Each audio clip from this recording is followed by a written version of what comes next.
દુનિયામાં પહેલીવાર કોઈ દેશના પ્રધાનમંત્રી શ્રી માટે, કોઈ નેતા માટે આટલા મોટા પાયે બ્લડ ડોનેશનનું આયોજન કરવામાં આવે. માત્ર નરેન્દ્ર મોદી સ્ટેડિયમ પર આજે આખા દિવસ દરમિયાન 1 લાખ લોકો બ્લડ ડોનેશન કરવા આવવાના છે. ખૂબ મોટી વ્યવસ્થાઓ કરવામાં આવી છે.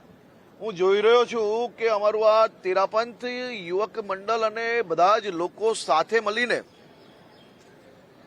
છેલ્લા 2 મહિનાથી રાત દિવસ એક કરીને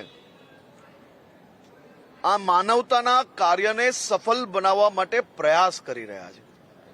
હું અહીં આજે એમનો આભાર માનવા આવ્યો છું, એમને અભિનંદન આપવા આવ્યો છું કે આ માનવતાનું કાર્ય આ જ રીતે વધુમાં વધુ આગળ વધારે. આખા ભારત દેશમાં મંડળ દ્વારા 7500 જગ્યા ઉપર આજે બ્લડ ડોનેશનનો કાર્યક્રમ કરવામાં આવ્યો છે. અમદાવાદમાં 1, સુરતમાં 75, આ જ રીતે ભારત દેશમાં 7500 કાર્યક્રમ થકી માનવતાનો આ દિવસ બનાવવા માટે તેરાપંથ યુવક પરિષદને હું ખૂબ ખૂબ અભિનંદન આપું છું.